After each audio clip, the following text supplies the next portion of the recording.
Louvado seja nosso Senhor Jesus Cristo. Nós vamos dar continuidade ao nosso terceiro abecedário espiritual, obra de Francisco de Osuna. Estamos trabalhando um convite à conversão. Essa obra foi importante, que foi ela que ajudou a toda a espiritualidade de Santa Teresa d'Ávila. Estamos no segundo tratado, capítulo 4 e 5 que nós vamos trabalhar, é o nosso oitavo encontro. E Francisco de Osuna, no capítulo 4, diz: como devemos dar graças nas adversidades? Em tudo dar graças. Agradecer em tudo, inclusive na desventura. É reconhecer tudo como dom e oportunidade que Deus nos dá para que, através das situações da nossa vida, nós possamos sempre nos aprofundar no sentido maior da nossa existência. Então, afirma Francisco de Osuna: dar graças nas adversidades é um hábito saudável, principalmente se consideramos que não é pouca mercê do Senhor consentir que o ajudemos a levar a cruz como Simão de Cirene. Aqui é uma analogia. Nenhum mal padecemos sem que ele o permita. Então, tudo serve para nosso crescimento. Tudo, sem exceção. E devemos ver nisso uma oportunidade para o nosso crescimento. E dele nenhum mal pode proceder, porque Deus não é o autor do mal, nem o princípio do mal. Por isso, com amor nos recompensa e com amor nos castiga. Embora nós devemos entender o que significa o castigo de Deus, o afastar-se de Deus traz consigo as consequências desse afastar, que se torna um castigo. Em ambas as ocasiões, devemos agradecer com o mesmo amor, na mesma intensidade. Devemos dar graças, por tudo, como aconselha o apóstolo, no caso aqui, São Paulo. Enchei-vos do Espírito Santo, recitando entre vós salmos, hinos, canções espirituais, cantando, salmodiando ao Senhor com todo o vosso coração, dando sempre graças a Deus Pai, por tudo, tudo sem exceção, em nome de nosso Senhor Jesus Cristo. É o que São Paulo nos fala na carta aos Efésios, capítulo 5, versículo 18 a 20. Comentando estas palavras, São Jerônimo diz que só pode guardar este conselho do apóstolo quem entende que a providência divina governa todas as coisas. Ele cita São Mateus: não se vendem 5 passarinhos, São Lucas, não se vendem 5 passarinhos por 2 asses, entretanto, nenhum só deles passa despercebido diante de Deus. Evangelho de São Lucas, capítulo 12, versículo 6. Demos sempre graças a Deus, em todo o tempo, do amanhecer ao anoitecer, inclusive dormindo, numa forma de oração incessante. E por tudo o que acontece, não somente pelas coisas que nos parecem boas, mas também pelas que nos cansam e nos fazem sofrer, tal como rezava Jó: nu saí do ventre de minha mãe, nu voltarei. O Senhor deu, o Senhor tirou. Bendito seja o nome do Senhor. Jó, capítulo 1, versículo 21. Bendito seja o Senhor. Padeço menos males no que mereço pelos meus pecados.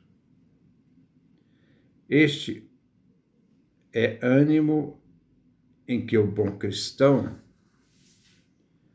tomando sua cruz, segue o Salvador. E São Jerônimo diz que a virtude do bom cristão é dar graças a Deus por meio das perseguições. Existe no ser humano esse orgulho ferido que muitas vezes as pessoas querem se defender e, no entanto, não aprendem que muitas vezes aquilo que nós devemos e somos afrontados sempre deve tirar uma realidade positiva, uma realidade, uma mensagem para dar um sentido maior para a nossa existência. Até mesmo uma doença. Pense nessas considerações com muita frequência. E não te exercites na ação de graças de modo tíbio, né? Como que cansado e de má vontade. Agradece e louva o Senhor fervorosamente, seja na prosperidade, seja na austeridade, em todas as tuas ocupações e tarefas. Ganha o hábito de dizer em teu coração: bendito seja Deus. Elas serão assim dignas e santas. Nada nos assemelha tanto aos anjos como dar graças e bendizer o Senhor em tudo. No fundo, a nossa vida devia ser essa liturgia constante de agradecimento. Diz São João no Apocalipse: e todos os anjos estavam ao redor do trono, dos anciãos e dos 4 animais. Prostravam-se de face em terra, diante do trono, e adoravam a Deus, dizendo: Amém, louvor, glória, sabedoria, ação de graças, honra, poder e força ao nosso Deus pelos séculos dos séculos. Apocalipse, capítulo 7, versículo de 11 a 12. Os anjos também louvam o Senhor pelas obras que faz na terra, convidando os homens a se unirem a eles. Então, os anjos convidam para que nós possamos ter uma única voz de louvor a Deus, como ocorreu no nascimento de Cristo. Naquela ocasião, a milícia celeste pediu aos pastores para cantarem com eles: Glória a Deus nas alturas. Ensinados pelo Espírito Santo, os santos completaram esse canto como cantamos na Santa Missa, o hino do Glória. Os anjos louvam o Senhor igualmente pelo que faz no inferno, condenando e castigando os maus. Louvado seja nosso Deus em todas as coisas, porque entregou os inimigos à morte. Segundo Macabeus, capítulo 1, versículo 17. Deus não deve ser menos bendito pela sua justiça que pela sua misericórdia. Ele tem que ser bendito em tudo, em qualquer situação. Se queres, irmãos, unir-te aos anjos, deves bendizer o Senhor em todas as suas obras, tudo o que Deus faz e realiza. Em todas as tuas também, Tudo que Deus faz, devemos bendizer. E tudo que nós fazemos, também temos que bendizer a Deus, que nos deu a graça para poder realizá-las. Se te parece que Deus faz mais pelos outros do que por ti, deves agradecer a Deus pelas graças que opera neles. Como escreve o apóstolo Paulo a Filemo: não cesso de dar graças a meu Deus e lembrar-me de ti nas minhas orações, ao receber notícia da tua caridade e da fé que tens no Senhor Jesus e para com todos os santos. Filemo, versículo 4 e 5. Não somente nesta epístola, mas em todas, é comum vermos São Paulo alegrar-se e agradecer pelas graças que Deus derramava em outras pessoas. Se imitas nisso, te pões em condições de receber também essas mesmas graças. Capítulo 5. Das graças ocultas que recebemos.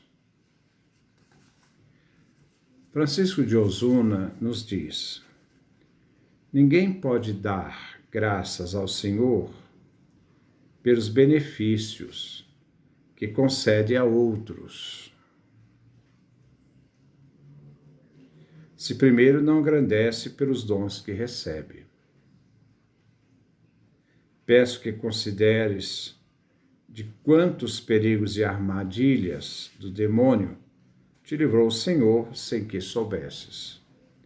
Deus age de forma oculta em várias situações da nossa vida e nos beneficia. Às vezes nós conseguimos ver os benefícios dos outros e esquecemos daquilo que Deus faz por nós. Ele vai colocar várias situações daquela época, claro. Fosse a guerra, atravessaste os oceanos, hoje atravessaste o céu, avião, passaste por caminhos perigosos, onde muitos pereceram, e escapaste são e salvo. Se és cristãos, deves ter presente que Deus te redimiu, livrando-te da morte. Sabendo da tua fraqueza, o Senhor te livrou de muitas ocasiões de pecado. Te fortaleceu para não caíres em tantas tentações. Quantas graças nos fez nosso Senhor, mesmo sem pensar nele, estando adormecidos e distraídos. Deus está agindo até mesmo quando nós não temos consciência. Muitas vezes o ofendemos, mas pensemos como nos perdoa tantas vezes. Se recebemos tantas mercês ocultas, procuremos ao menos agradecer-lhe, rendendo-lhe graças. Não sabemos como a terra envia nutrientes à árvore. É claro que é o limite do conhecimento da época. Hoje nós sabemos, mas sabemos também a beleza que é a natureza e a forma como ela nos oferece os benefícios da própria natureza. Então, não sabemos como a terra envia nutrientes à árvore para que dê seus frutos, como o mar abastece os rios, nem como fomos formados no ventre da nossa mãe ao longo de 9 meses. Sabemos que há em tudo isso muitos benefícios, que nos são ocultos.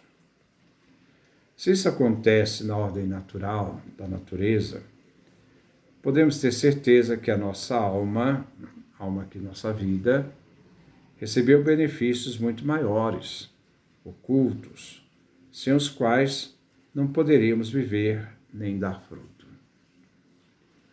Sou como o curso da água imensa de um rio, como o canal de uma ribeira, de um ribeirinho, e como um aqueduto saindo do paraíso. Sempre uma fonte divina. Penetrarei em todas as profundezas da terra, visitarei todos aqueles que dormem e alumiarei todos os que confiam no Senhor. Eclesiástico, capítulo 24, versículo 41 e versículo 45. Essas palavras do livro do Eclesiásticos são aplicadas a Cristo, que pelas profundezas, isto é, por caminhos ocultos, nos faz grandes favores. Tem misericórdia dos que dormem no pecado, ilumina a todos os que esperam em Deus. Essas mesmas graças que o Senhor nos faz, quis o Espírito Santo manifestar à esposa, na obra do Antigo Testamento, o Cântico dos Cânticos. Como és formosa, minha amada, como és formosa. Os teus olhos são como os da pomba, por detrás do teu véu. Cântico capítulo 4, versículo 1. Os olhos das pombas são chorosos, e como as pessoas devotas têm o costume de chorar. É o dom das lágrimas que ele se refere aqui. Se diz que elas têm olhos de pombas. Esse choro não é outra coisa que o desejo que a alma tem da presença de Deus. É o desejo de Deus. O Agostinho falava muito sobre esse desejo, que existem desejos que são bons. Um deles é o desejo de Deus. Então, o qual o Senhor atende e sacia por detrás do véu, isto é, através de uma graça oculta. O Senhor disse a Moisés: mete a tua mão no teu seio. E meteu a mão em seu seio, e quando a retirou, sua mão estava leprosa. O Senhor disse-lhe: coloca de novo a mão em teu seio. Ele meteu de novo a mão em seu seio, e retirando-a, eis que ela se tornou limpa. Êxodo, capítulo 4, versículos 6 a 7. Deus atua em nosso seio, isto é, em nosso interior. É uma linguagem aqui alegórica, uma exegese alegórica.